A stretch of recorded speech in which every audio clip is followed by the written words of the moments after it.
सर्व राष्ट्रवादी काँग्रेस पक्षाचे अमरावती महानगरपालिकेच्या निवडणुकीच्या निमित्तानं उभे केलेले सर्व उमेदवार, सर्व माझे अमरावती शहराचे प्रतिष्ठित नागरिक, व्यापारी, विविध क्षेत्रातील मान्यवर,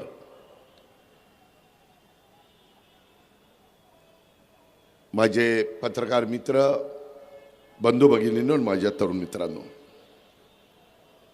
मित्रांनो, आज आवर्जून मावळत्या सूर्याला साक्षी ठेवून ह्या परिसरामध्ये उद्याच्या 15 तारखेला होणाऱ्या महानगरपालिकेच्या निवडणुकीमध्ये आपण सर्वांनी घड्याळाच्या चित्राच्या शेजारचं बटन दाबून आम्ही जे 85 उमेदवार उभे केलेले आहेत त्यांना आपल्या सर्वांचं प्रतिनिधित्व करण्याची संधी द्यावी, ही आग्रहाची, नम्रतेची, कळकळीची विनंती करण्याकरता मी आपल्या सगळ्यांच्या समोर उभा आहे.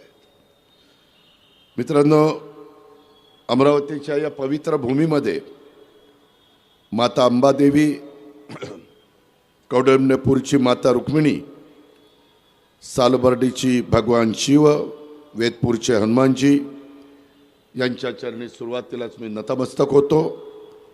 संत तुकडोजी महाराज, संत गाडगेबाबा, संत गुलाबराव महाराज, श्री चक्रधर स्वामी, मुसळखेड्याचे संत यशवंत महाराज या महामानवांना मी अभिवादन देखील करतो. मित्रांनो, सध्या महाराष्ट्रामध्ये 29 महानगरपालिकेच्या निवडणुकीचा कार्यक्रम लागलेला आहे. मोठ्या प्रमाणावर आरोप प्रत्यारोप आणि आमच्या विचाराच्या लोकांना का निवडून द्यायचं आहे हे सांगण्याचा प्रयत्न विविध राजकीय पक्षाचे लोक करतात. घटनेचे शिल्पकार डॉक्टर बाबासाहेब आंबेडकरांनी संविधान आपल्याला दिलं, जगातलं सर्वोत्कृष्ट संविधान, आणि मताचा देखील अधिकार दिलेला आहे. आम्ही नेहमी सांगतो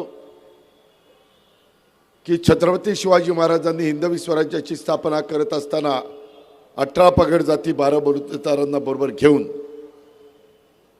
ते राज्य उभं केलं, रयतेचं राज्य केलं. हा इतिहास आपण सगळ्यांनी ऐकलेला आहे, वाचलेला आहे, अनुभवलेला आहे. आणि हे सगळं होत असताना आपल्याला त्याच रस्त्याने गेलं पाहिजे. आमची हीच भूमिका आहे की आपण सगळ्यांनी शिवशाहू फुले आंबेडकरांच्या विचारधारेने पुढे गेलं पाहिजे. आत्ता बोलत असताना मी सुलभाताईंचं भाषण फार बारकाईने ऐकत होतो.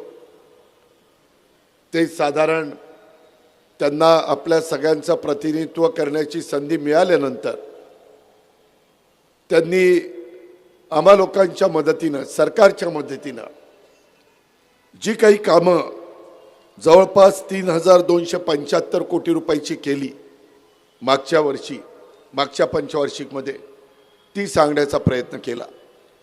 आता आम्ही पुन्हा सरकारमध्ये आहोत, पुन्हा आपल्याला विकास करायचा आहे.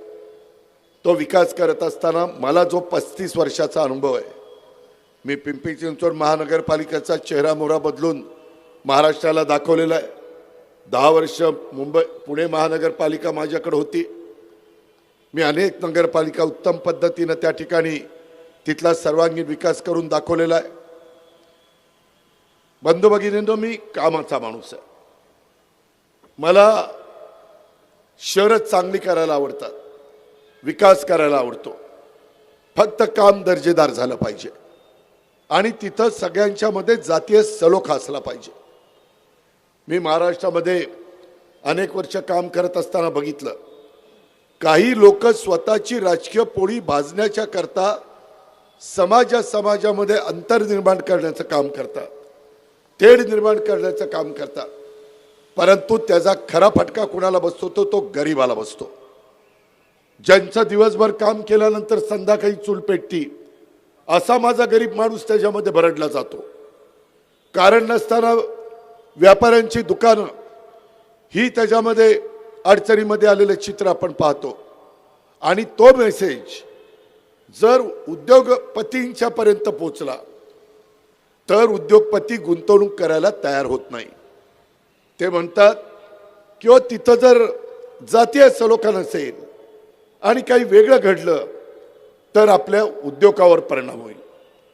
तुम्ही पहा, आज रायगड जिल्ह्यामध्ये उद्योग मोठ्या प्रमाणावर आले, पुणे जिल्ह्यामध्ये उद्योग मोठ्या प्रमाणावर आले, नाशिक जिल्ह्यामध्ये उद्योग मोठ्या प्रमाणावर आले, संभाजीनगरच्या त्या परिसरामध्ये उद्योग आलेले आहेत आणि त्याच्यातून लोकांना पण कळलंय. नागपूरच्या परिसरामध्ये बुट्टीबोरीला उद्योग आहेत. जनतेलाही कळलंय की बाबा आपण जर काही इथं चुकीच्या रस्त्याने जाण्याचा प्रयत्न कुणाच्या सांगण्या वागण्यावरून केला तर त्याचं प्रचंड नुकसान त्या शहराला भोगावं लागतं, तिथल्या निष्पाप लोकांना भोगावं लागतं, तिथल्या व्यवसायधारकांना भोगावं लागतं आणि एक विद्यार्थ्यांच्या मनामध्ये देखील एक भीतीची भावना निर्माण होते. म्हणून माझी विनंती आहे, निवडणुका येतील, निवडणुका जातील. आज आपल्या महाराष्ट्रामध्ये विदर्भ, मराठवाडा, उत्तर महाराष्ट्र, पश्चिम महाराष्ट्र, कोकण हा सगळा भाग येतो. त्याच्यामध्ये कोकणमध्ये मुंबई येते, त्याच्यावर तिथं वेगवेगळ्या पद्धतीनं बऱ्याच गोष्टी झालेल्या आहेत, कारण ती देशाची आर्थिक राजधानी आहे.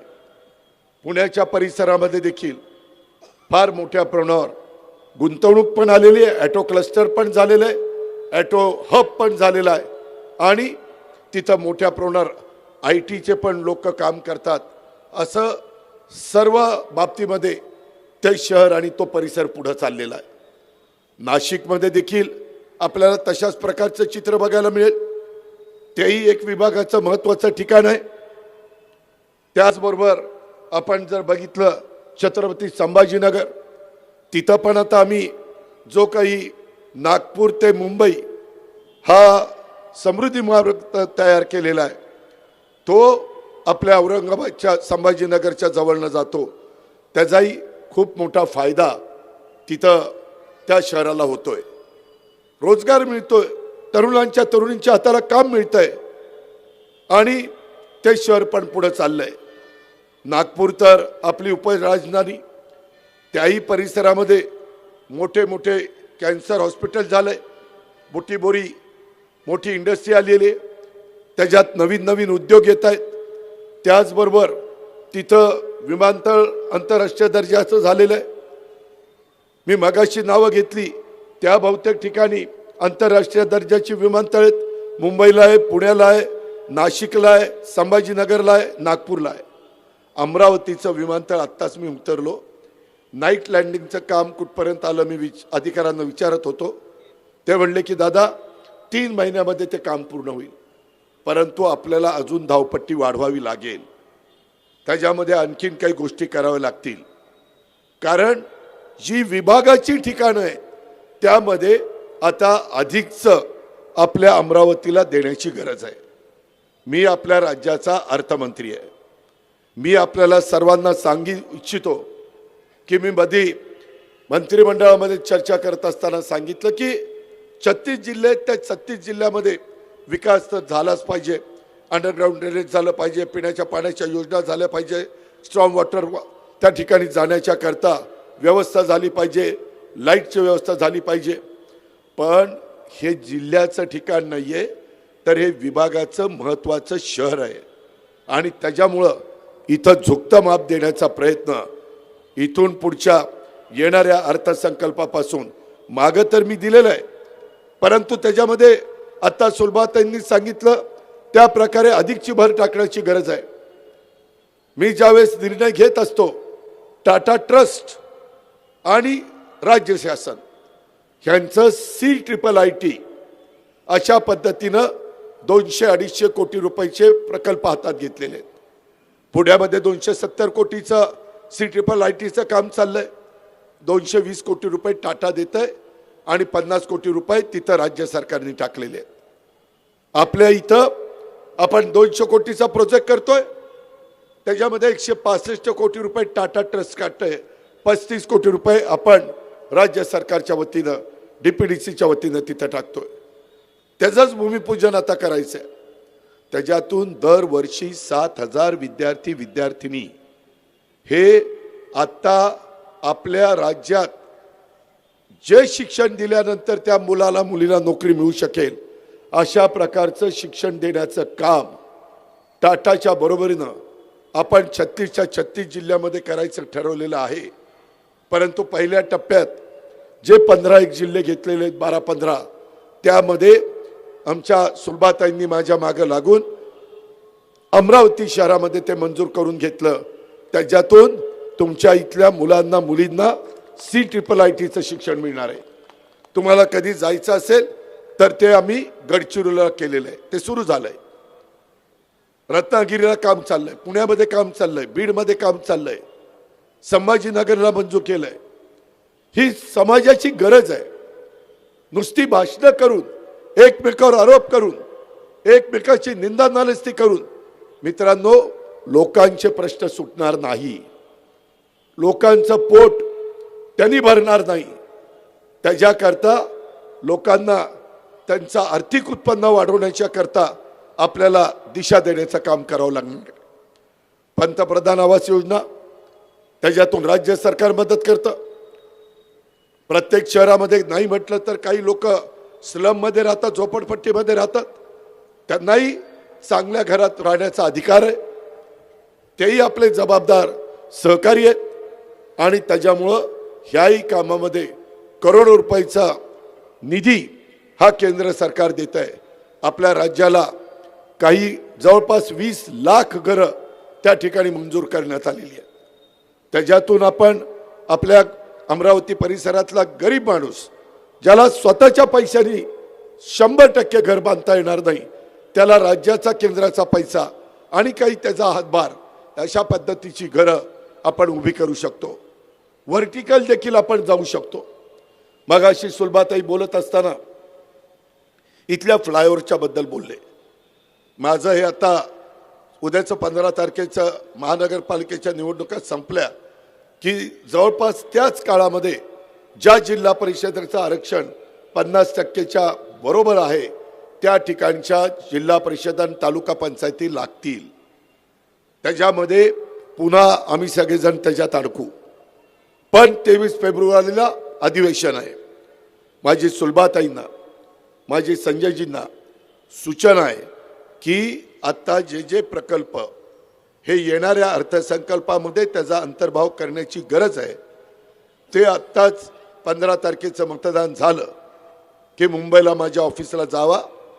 मी तिथं माझे सेक्रेटरी आणि माझ्या स्टाफला सूचना देतो आणि येणाऱ्या अर्थसंकल्पामध्ये या प्रकल्पाचा समावेश होण्याच्या करता बजेटमध्ये तरतूद करून देण्याच्या करता माझा संपूर्णपणे सहकार्य राहील याबद्दलची खात्री आणि ग्वाही अमरावतीकरांनो मी तुम्हाला देतो. मी शब्दाचा पक्का आहे. हा माझा वाद आहे. त्याच्यामुळं इतरांचं राजकारण, मी इथं येऊन कुठेतरी तुमच्या भावना भडकायला नाही आलो, तुम्हाला ताठ मानेने उभा करायला आलेलो आहे. तुमच्या इथं इन्फ्रास्ट्रक्चर उभा करायला आलेलो आहे. आता ज्या ज्या गोष्टीचा उहापोह झाला ती आपले प्रश्न, विजन विकासाचं गतिमान अमरावतीचं, ही जी आमची भूमिका आहे त्या पद्धतीनं आम्हाला सगळ्यांना पुढे जायचं आहे. ह्याच्यामध्ये या सर्वसाधारण क्षेत्र विकास हा असो किंवा माझ्या अल्पसंख्याक विकास असो किंवा समाज कल्याण योजनेअंतर्गत कोट्यवधी रुपयाची विकास कामं मार्गी लागली असल्याचं मगाशी त्यांनी 3275 कोटीच्या बद्दल सांगितलं. परंतु आता जेव्हा सरकार, स्थानिक आमदार आणि नगरसेवक, मी आज सरकारमध्ये स्थानिक आमदार इथं सुलभाताई आहे आणि माझ्या पाठीमागं बसलेले हे माझ्या लाडक्या बहिणी नगरसेविका आणि लाडके भाऊ नगरसेवक, यांना जर तुम्ही निवडून दिलं तर इथल्या विकासाला अधिक गती देता येईल, बळकटी देता येईल. अमरावती महानगरपालिकेच्या मध्ये आपण घड्याळाच्या चित्राच्या शेजारचं बटन दाबण्याचं काम केलं तर बळ देण्याचं काम, मतदान रूपी आशीर्वाद देण्याचं काम हे तुम्ही उद्या 15 तारखेला केलं तर आपल्यातले अनेक प्रश्न, कारण काय, कारण लोकसभेच्या निवडणुका झाल्या, देश पातळीवर कुणाला निवडून द्यायचं हा निर्णय त्या त्या भागातल्या जनतेने घेतलेला आहे. देशाचे पंतप्रधान नरेंद्र मोदी साहेब देश त्या ठिकाणी सांभाळतायत, देशाला पुढे घेऊन जात आहेत. राज्याचे विधानसभेची निवडणूक झाली, त्यामध्ये देवेंद्रजी फडणवीस, अजित पवार, एकनाथराव शिंदे हे राज्याचा कारभार बघतायत. त्या निवडणुका संपलेल्या आहेत. जनता देशाचं मतदान करताना त्या पद्धतीनं विचार करतात. देश कुणाच्या हातात द्यायचा, राज्याचा विचार करताना राज्य कुणाच्या हातात द्यायचा हा विचार करतात. आता तुम्हाला सगळ्यांना महानगरपालिका कुणाच्या हातात द्यायची हा त्या ठिकाणी निर्णय घ्यायचा आहे. आणि म्हणून माझी तुम्हाला विनंती आहे की ह्याच्यामध्ये आम्हाला जे ठराव करावे लागतात, आम्हाला त्याच्यामध्ये काही गोष्टीला मान्यता द्यावी लागती. त्यावेळेस आपल्या विचाराचे नगरसेवक नगरसेविका तिथं असले तर ह्या गोष्टी सोप्या जातात. आणि त्याच्यातूनच जे काही मगाशी सांगण्यात आलं, मग इथली अमृत 2 अमरावती वाडी पाणीपुरवठा योजना असेल, त्याच्यामध्ये उद्याच्या काळामध्ये माझ्या अमरावतीकरांना रोजचे रोज पाणी मिळालं पाहिजे. पण पाणी देखील मिळत असताना पाण्याचा गैरवापर होणार नाही ह्या पद्धतीची काळजी माझ्या लाडक्या बहिणींनी आणि इथल्या सहकाऱ्यांनी घेतली पाहिजे. अमरावती शहर भुयारी गटार योजना 2,500 कोटीचा प्रकल्प आहे. कुठली महानगरपालिका स्वतःच्या ताकदीवर मोठे मोठे प्रकल्प पुढे नेऊ शकत नाही. त्याला केंद्राची मदत लागते, त्याला राज्याची मदत लागते, त्याला वेगवेगळ्या नाबार्ड असेल, काही ठिकाणी आम्ही वर्ल्ड बँकेचे पैसे आणतो, काही ठिकाणी जायकाचे पैसे आणतो. आणि त्या गोष्टी आपल्याला करावं लागतील, कारण अमरावती विभागाचं हे महत्त्वाचं शहर आहे. आणि त्याच्यामुळं हे विभागीय इथं कार्यालय, इथं आयुक्तालय, इथं बाकीच्या सगळ्या गोष्टी आहेत. आणि त्याच्याकरता ज्या ज्या उल्लेख आमच्या मगाशी सुलभाताईंनी केला त्या सगळ्या गोष्टी आपल्याला इथं करायच्यात. अमरावती शहर विकास आराखडा, त्याला आपण DP प्लॅन म्हणतो, म्हणजे डेव्हलपमेंट प्लॅन मध्ये अल्पशा दुरुस्ती करण्याची गरज आहे. जसं की नगर विकास क्षेत्रातील जमिनी ज्याला आपण ग्रीन झोन म्हणतो ते कमी करून फ्युचर अर्बनायझेशन संभावित अकृषी शहर विस्तारीकरण क्षेत्रात समाविष्ट करण्याची गरज आहे. त्याशिवाय खऱ्या अर्थाने नियोजनबद्ध पद्धतीचा विकास माझ्या अमरावतीच्या अवतीभोवती होऊ शकत नाही. जास्तीत जास्त आरक्षण इथं अमरावतीच्या जवळपास राज्य सरकारची, त्या ठिकाणी विद्यापीठाची किंवा कृषी विद्यापीठाची आणि इतर वेगवेगळ्या संस्थांची मोठ्या प्रमाणावर जमीन आहे. माझं स्वतःचं मत असं आहे, कुणाला पटो किंवा न पटो, ज्यावेळेस आपण आरक्षण टाकतो त्यावेळेस अल्पभूधारक जमीनधारकाच्या ठिकाणी आरक्षण टाकल्यापेक्षा राज्य सरकारच्या जिथं जमिनी आहेत तिथं जर आरक्षण टाकलं तर त्याच्यातनं आपल्याला निधी पण जो द्यावा लागतो जमीन ताब्यात घेण्याच्या करता तोही द्यावा लागणार नाही. जेवढी जमीन त्या प्रकल्पाच्या करता लागती, उद्याची 50-100 वर्ष डोळ्यासमोर ठेवून तेवढी तिथं ठेवू, ती काढण्याचं कारण नाही, कारण ती आपली समाजाची गरज आहे. परंतु त्याच्या व्यतिरिक्त कधी कधी त्या जमिनीकडे दुर्लक्ष होतं.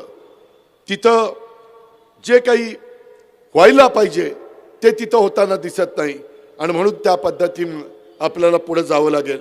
अनधिकृत भूखंडावर निर्मित झालेल्या लोकवस्तीमध्ये भूखंड व बांधकाम नियमाकुल करावं लागेल.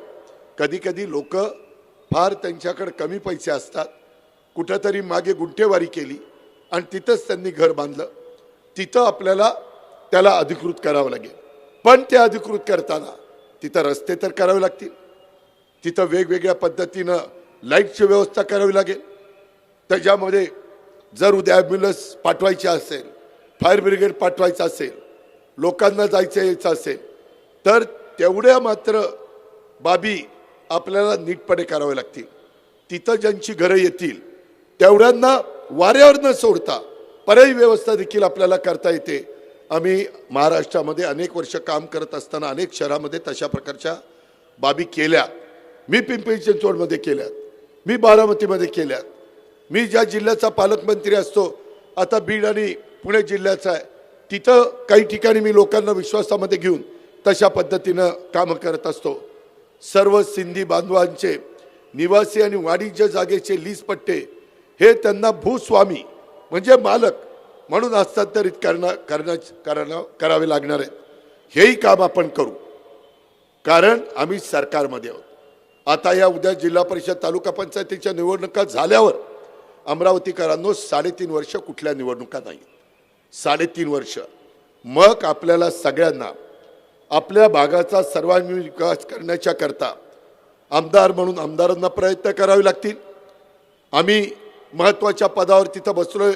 आम्हाला त्याच्यामध्ये जे मागणी करतील त्या पद्धतीनं महाराष्ट्र राज्याच्या सर्वांगीण विकासाच्या करता राज्य भारतामध्ये पहिल्या क्रमांकाचं राज्य गणलं जावं आणि अतिशय व्यवस्थित सुनियोजित विकास माझ्या त्या वेगवेगळ्या शहरांचा व्हावा, ह्या पद्धतीनं आपण काम करूया.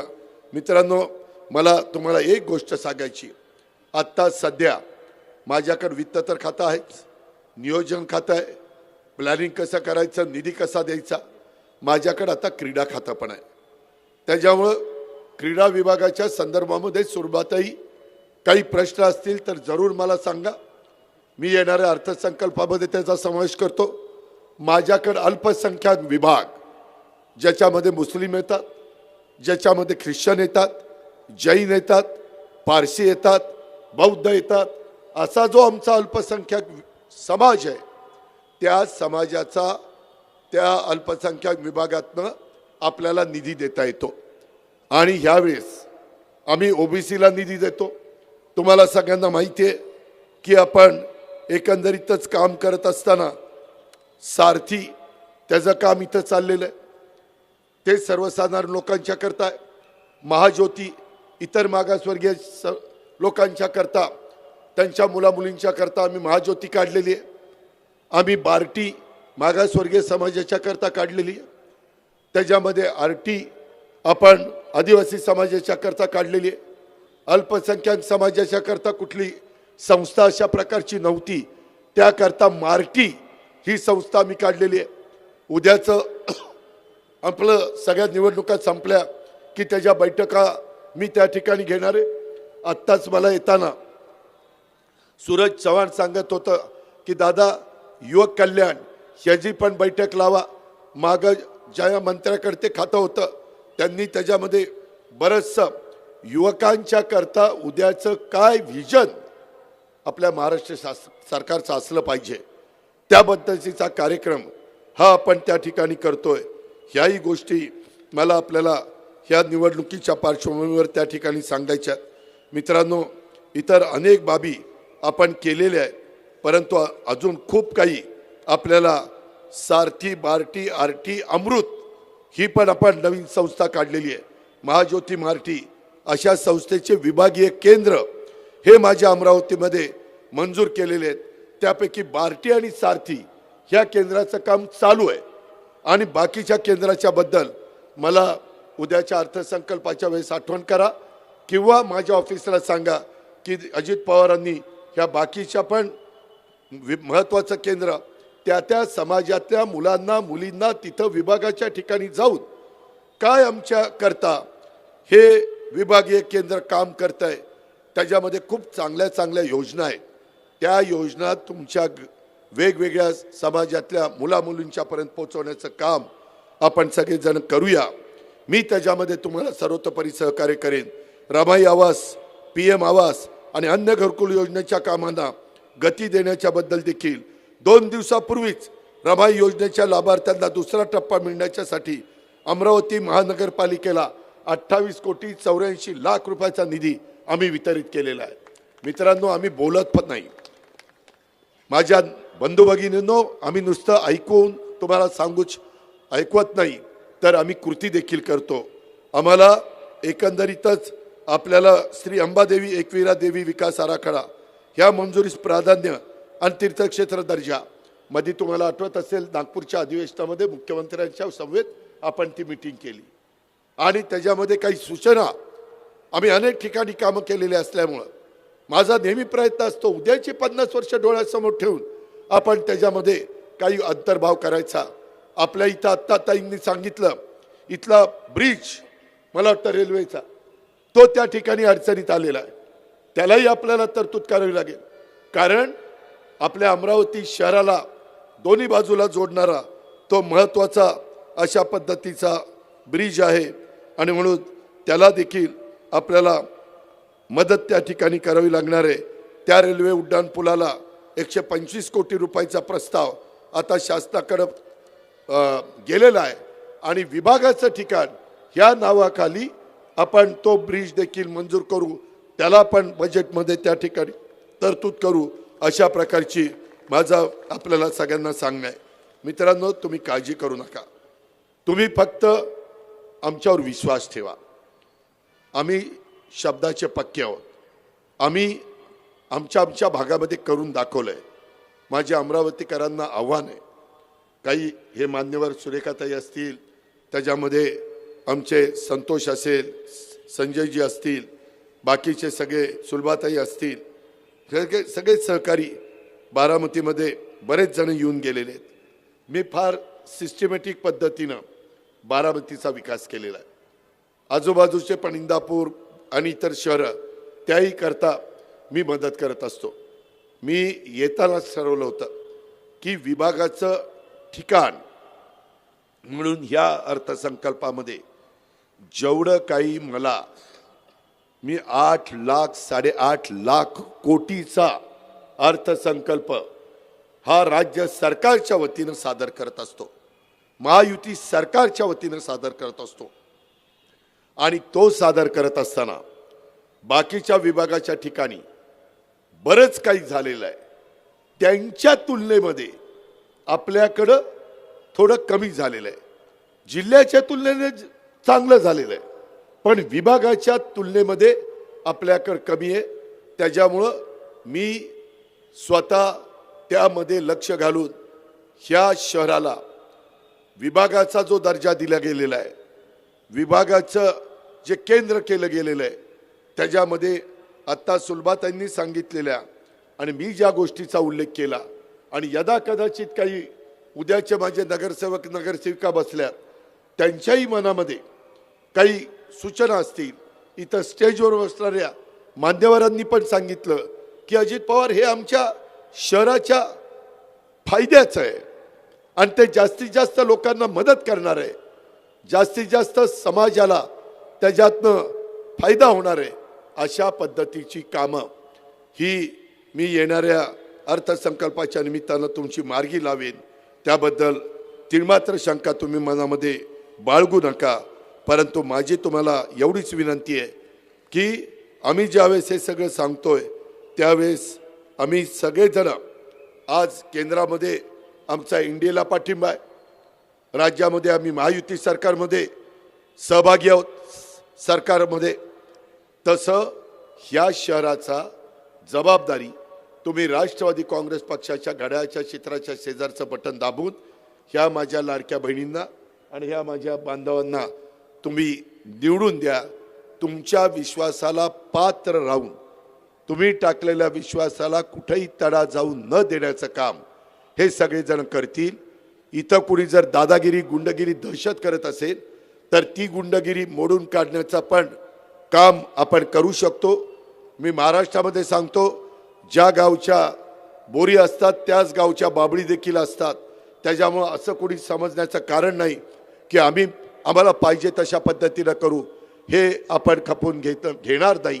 आणि त्याच्यामुळं माझ्या ह्या अमरावतीसारख्या महत्त्वाच्या शहरामध्ये जातीय सलोखा राहिला पाहिजे, एकमेकांच्यामध्ये एक आपलेपणाची भावना निर्माण झाली पाहिजे। ह्याच्यातून माझ्या अमरावतीच्या बाजारपेठेला उठाव येईल, ह्याच्यातून उद्योगपतींच्याकडं हे शहर एक चांगलं सर्वांना सामावून घेणारं शहर आहे, अशा प्रकारचा मेसेज द्यायला आपण जर यशस्वी झालो तर आपल्या पुढच्या पिढीचं एवढं कल्याण होईल की तुम्ही त्याचा विचार करू शकत नाही। आणि म्हणून राहिलेल्या 4-5 दिवसात कुणी भडकवायला आलं तर भडकवू नका, डोकी शांत ठेवा। मी नेहमी सांगतो, एखादं उभं करायला अक्कल लागते, डोकं लागतं, विध्वंस करायला तिथं राख रांगोळी करायला फार अक्कल लागत नाही।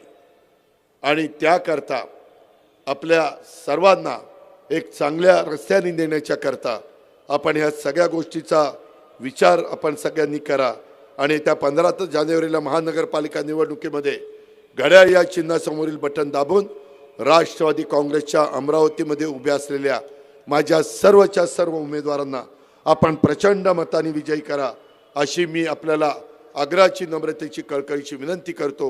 मी बरंच काही तुम्हाला देण्याच्या करता कबूल केलेलं आहे, परंतु आता काय घ्यायचं आणि कशा पद्धतीने घ्यायचं हा तुमचा अधिकार आहे।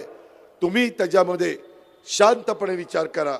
मी याच्यामध्ये कुठल्याही परिस्थितीत कुठल्याही जाती धर्माच्या लोकांच्या करता मग सर्व जाती सर्व धर्म सर्व पंथ सर्व प्रांत आणि भाषांच्या नागरिकांना सोबत घेऊन आम्हाला विकासाच्या वाटेने पुढे जायचं आहे आणि ते जाण्याच्या करता आपली सगळ्यांची साथ आम्हाला हवी आहे।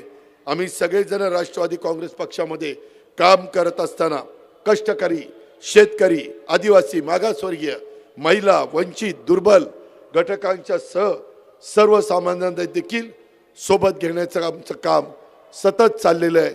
पुढेही ते चालू राहील याची ग्वाही आजच्या ह्या सभेच्या निमित्तानं देतो आणि आपल्या सगळ्यांची रजा घेतो। जय हिंद, जय महाराष्ट्र, जय राष्ट्रवादी।